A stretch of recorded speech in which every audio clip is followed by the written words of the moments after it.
Counter sir, लेकिन हनुमान बेनीवाल तो कह रहे हैं चलिए बीजेपी कांग्रेस ने पेपर लीक कराए हो कि ना कराए हो, वो कह रहे हैं कि अब पेपर लीक में शामिल जो मंत्री अधिकारियों की महिला मित्र हैं उनको बचाने का काम तो यही सरकारें कर रही हैं।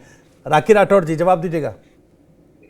देखिए, पौरुष जी ने बहुत सारी बात की, लेकिन नैतिकता की एक डेफिनेशन भी इन्होंने बताई थी। मुझे ये बताइए भविष्य जी, 2021 में जब एसआई भर्ती हुई उसके बाद लगातार इन लोगों ने उसको छुपाने का प्रयास किया। रीट की भर्ती यहाँ पर हुई थी और लगभग 16 लाख विद्यार्थी उसमें शामिल हुए थे।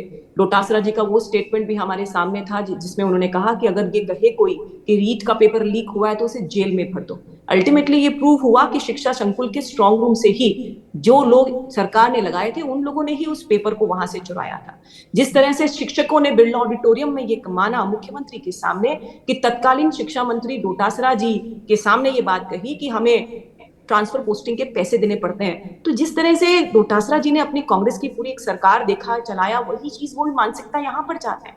भविष्य जी, मैंने पौरुष जी से कहा था कि एक साल के कामों का कंपैरिजन कर लीजिए। अफसोस है मुझे लगता है जो व्यूअर्स है वो भी इंतजार कर रहे होंगे कि एक साल का अपना कोई काम बता देते, लेकिन काम कोई था नहीं, इसलिए उस बारे में उन्होंने कुछ भी नहीं कहा। और नैतिकता की बात वो पार्टी कर रही है जिनके 2 साल के बाद ही उन्होंने लगातार पेपर लीक करवाते गए और हम हमसे क्वेश्चंस कर रहे हैं। इस्तीफे की बात करते हैं, इनसे पूछिए हेमाराम चौधरी जी का इस्तीफा 2021 में धरने पर बैठकर क्यों हो गया था और उसके बाद गहलोत साहब ने बहुत दिनों तक उसको एक्सेप्ट नहीं किया था।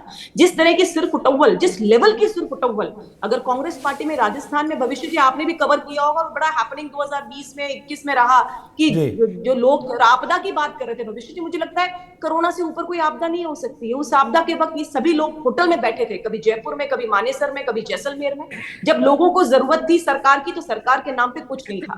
और दूसरी बात देखिए, ये इन्होंने कहा कि वही सेम अधिकारी और कर्मचारी काम कर रहे हैं। देखिए, अधिकारी कर्मचारी वही होते हैं। फर्क मैं बताती हूँ आपको कि जब 5 साल का कांग्रेस का शासनकाल था तो जो हमारे प्रदेश की स्पेशल यूनिट है पुलिस की, उसको लगाया एमएलएस की खुफिया जानकारी लेने के लिए। क्यों? क्योंकि गहलोत साहब का एक ही मकसद था, कैसे ना कैसे ये इन प्रकरण मेरी कुर्सी बची रहे, अपने ही एमएलएस का उन्होंने जासूसी कराई। हमने उसी स्पेशल यूनिट को लगाया अपराधों को कम करने में, और जो रिपोर्ट आई है उसमें 7% अपराध हमने कम किए। लेकिन राखी जी, थोड़ा सा इंटरप्ट कर रहा हूं।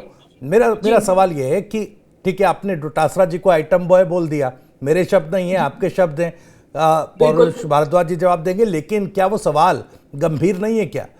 कृषि और आपदा प्रबंधन मंत्री सदन से गैर मौजूद रहेंगे। बाढ़ से क्या हालात हुए राजस्थान में, जो फसलों को लेकर सवाल हैं, कृषि को लेकर सवाल हैं, उसको कौन एड्रेस करेगा? क्या ये गंभीर सवाल नहीं है? निश्चित तौर पे गंभीर है भविष्य जी। मैंने पहले भी कहा कि हमने पेंडेंसी जीरो की है, वही सिस्टम पेंडेंसी जीरो करेगा जो ट्रांसपेरेंट तरीके से बताना चाहे जिन्होंने काम किया, और जो काम ही नहीं करेगा, जैसे पौरुष जी ने भी 1 साल के काम नहीं बताए ना, वो इसलिए नहीं बताया क्योंकि किया कुछ नहीं था, लेकिन हमने तो किया है। आप देखिए ना, पिछले सत्र में आप देखिए मंत्री जवाब तक नहीं दे पा रहे थे। राखी राठौड़ जी, देखिए, अगर तैयारियों की बात की जाए तो तैयार नहीं थे, सबने देखा, लगातार कवरेज सत्र की हमने की, पिछले सत्र की, तो वो एक तैयारियों में कमी जो है वो नजर आई थी। और वो कंफ्यूजन क्या दूर नहीं होना चाहिए? लोग जानना पूछ रहे हैं सवाल कि भाई मंत्री है कि नहीं है। भविष्य जी, होना ही चाहिए। और मैं फिर आपको यही बात करूंगी, कोई भी अगर मंत्री है तो वो सिर्फ और सिर्फ सरकार का चेहरा होता है, सरकार नहीं होती है। अगर सरकार की तरफ कोई क्वेश्चन पूछा जाएगा, चाहे कहीं से भी, हमारे संसदीय कार्य मंत्री जी ने भी कहा किसी के भी थ्रू हो, लेकिन वो जवाब लोगों को मिलेगा। प्रॉब्लम तब क्रिएट कीजिएगा जब आपके सवालों का जवाब ना आए। और मैं चैलेंज करती हूँ कि ये जो 40 दिन का सेशन चलेगा, इसमें जो भी प्रश्न हो जो कि जनहित से जुड़े हो, जो कि लोगों के प्रॉब्लम से जुड़े हो, तो उन सब के जवाब मिलेंगे। जवाब ना मिले तब भविष्य जी आपका सवाल भी मैं वाजिब मानूंगी और पौरुष जी को भी कहूंगी। लेकिन ये बताइए, एक ऐसी सरकार जिसने 5000 सवालों का जवाब ही नहीं दिया, और एक ऐसी सरकार जिन्होंने पेंडेंसी को खत्म करके 0.2, 0.34% पे लाके खड़ा हो, किसको वैल्यू मिलेगी? और अभी चुनाव की बात कर रहे थे आखिरी में, चुनाव तो साहब अभी देख ली उपचुनाव में क्या स्थिति हुई, लेकिन आप लोगों ने उस बारे में कोई बात नहीं किया। तो इसलिए मैं बार बार आपको ये बात बोलूंगी। और यमुना जल समझौते की बात हुई तो पौरुष जी को बता दूं, वो तो एक्सेस वाटर पे ही सारा का सारा बेस्ड है। हरियाणा पहले पानी लेगा और उसके बाद बारिश में जो एक्सेस पानी आएगा उसके ऊपर बेस्ड है। आप कितना भी भ्रम फैलाएं, शेखावटी में हार क्यों गए फिर? फिर शेखावटी में ये बताइए, झुंझुनू सीट तो आपकी बड़ी मैं प्रोमिनेंट जवाब सीट मैं थी, जवाब वहां कई दशकों तक ओला परिवार कभी हारा नहीं, अब की बार क्यों हार गया? वो हारा इसलिए क्योंकि झूठ की राजनीति चलेगी नहीं। हरियाणा चुनाव में गए तो 5वां बिंदु था इनका मैनिफेस्टो का कि हम लोग यमुना जल समझौते को कैंसिल करेंगे। शेखावटी लोगों ने लगा दिया तमाचा कि अगर आप हमारी पानी के आड़े आएंगे तो हम आपको हमारे रास्ते से निकालेंगे बाहर। और इसीलिए जो झुंझुनू क्षेत्र जो इनका हमेशा प्रोमिनेंट क्षेत्र रहा है, जहां हमेशा ओला परिवार जीता है, कांग्रेस जीती है, जहां पर डोटासरा जी गए ही नहीं थे चुनाव प्रचार के लिए, जा नहीं पाए थे, खैर जो भी इनकी अपनी इंटरनल हो, तो जो इंटरनल इश्यूज भविष्य जी कांग्रेस पार्टी में रहे हैं, और आप हर स्टेट में देख लो, कर्नाटक में देख लो, दिल्ली में देख लो, अभी हिमाचल में इन लोगों के बीच में हर जगह इनके दो दो गुट बने हुए हैं, और आपसी सिर्फ फुटबॉल जिस लेवल पर है, और हम पे क्वेश्चन उठाते हैं। ये हमारी इंटरनल जो भी हो, लेकिन मैं बता रही हूं आपको, फिर जनता से जुड़े हुए किसी भी मुद्दे पे अगर बात करेंगे तो रिजल्ट्स बहुत आपको नजर आएंगे। हमने काम किया है, उपचुनाव में लोगों ने हमको स्टैंप, हम एक सीट पर थे, 5 जी। सीट पर आए, ऐसी सीट जहां हम कभी जीतते नहीं थे वहां पर भी जीत गए, लोगों ने विश्वास किया, और इसीलिए मुझे लगता है कि भारतीय जनता पार्टी भजन लाल जी के नेतृत्व में बहुत अच्छा काम कर रही है। पौरू जी जवाब दीजिएगा। सर आप काउंटर भी करना चाह रहे हैं, और मेरा सवाल है कि भाई देखिए, जैसा कि राखी जी कह रही हैं, किरोड़ी जी सरकार का एक तरीके से कहा जाए तो फेस है, एक मंत्री है, पूरी सरकार तो नहीं है, तो फिर आखिर क्यों ये जो दिल कांग्रेस का है ये बाबा किरोड़ी के लिए ज्यादा क्यों पसीज रहा है सर?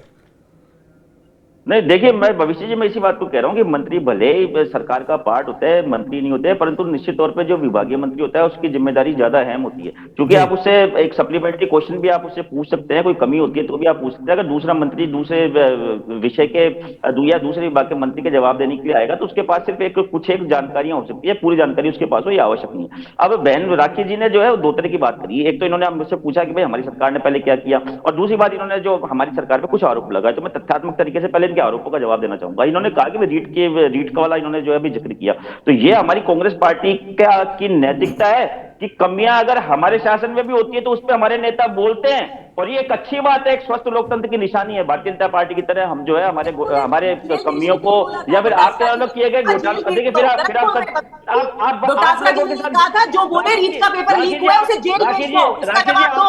डोटासरा जी ने कहा था, नहीं कहा था कि जो कहे रीट का पेपर लीक हुआ है उसे जेल भेज दो?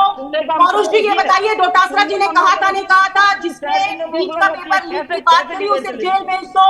पौरुष जी आपसे बताइए, भविष्य जी झूठ बोल रहे हैं। डोटासरा जी ने कहा था कि रीट का पेपर जो कहे लीक हो रहा है, जी ठीक है, एक बार की झूठ को इतना सर्कुलेट करो कि वो लगता है भारतीय जनता पार्टी उस फॉर्मूले पे आकर के काम कर रही है। आपको अगर मेरी बात में कोई कमी लगे तो आपकी जब दोबारा बोलने की बारी आए तो उस पर बात कीजिएगा। मैं आपसे इस बात को कहना चाहूंगा कि उस समय ये लोग जो है सुभाष गर्ग जी एक हमारे नेता हुआ करते थे, हमारे सरकारी मंत्री हुआ करते थे, उन पर ये लोग बड़े बड़े आरोप लगाया करते थे, उनको गिरफ्तार करने की मांग तक भारतीय जनता पार्टी किया करती थी। आपको ध्यान होगा कि उनकी पार्टी जो लोकदल है उसके साथ में भारतीय जनता पार्टी ने समझौता कर लिया, और भारतीय जनता पार्टी के लोकसभा चुनाव में जो है भारतीय जनता पार्टी के पक्ष में प्रचार करने के लिए वे मंत्री जी उत्तर प्रदेश के अनेकों लोकसभा क्षेत्रों में घूमे। क्या भारतीय जनता पार्टी आज उनके खिलाफ कार्रवाई की कोई मंशा रखती है? नहीं रखती है। दूसरी बात देखिए, इन्होंने हमारे ऊपर आरोप लगाया कि साहब कोरोना चल रहा था, कोरोना के अंदर हमारे सारे मंत्री वहां जाके बैठ गए, पुलिस सबके जासूसी कर रही थी। अरे राखी जी, मैं आपकी बात को ज्यादा बड़ी मानूं या आपकी पार्टी के सबसे बड़े नेता नरेंद्र मोदी जी की बात को ज्यादा सत्य मानूं? आप मुझे इस बात का जवाब दीजिए। ये नरेंद्र मोदी थे कि जिन नरेंद्र मोदी से पहले हुआ था, भीलवाड़ा की बात करेंगे। डोटासरा नौटंकी आप नौटंकी मत शुरू करो। भीलवाड़ा वाला केस पहले हुआ था, झूठ बोल रहे हैं।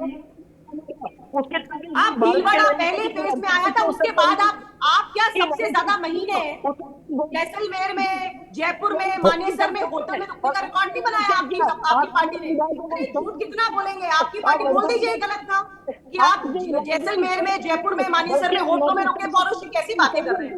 थोड़ा सा ठहर के पौरुष जी, थोड़ा सा ठहर के अपना माइक ठीक कर लीजिए सर, आपकी आवाज थोड़ी सी फ्लक्चुएट हो रही है, थोड़ा सा ठहर जाइए। मैं इसी बात को कह रहा हूँ आपसे कि कोरोना में एक तरफ पूरा प्रदेश कोरोना में जूझ रहा था, ये हमारी सरकार को अस्थिर करने में लग रहे थे। हमारी सरकार को पूरी तरह इन्होंने सारी एजेंसियां लगा दी, मुख्यमंत्री जी के भाई के ऊपर छापे डाले गए सीबीआई के, इनकी खुद की सरकार के वरिष्ठ मुख्यमंत्री भगत सिंह शेखावत जी, उनके भाई जो हमारे प्रताप सिंह गाजीराबाद के पिताजी हैं, उन पर छापे डाले। उस इतनी विपत्ति के मैं थोड़ा सा वापस आ रहा हूँ पौरुष जी,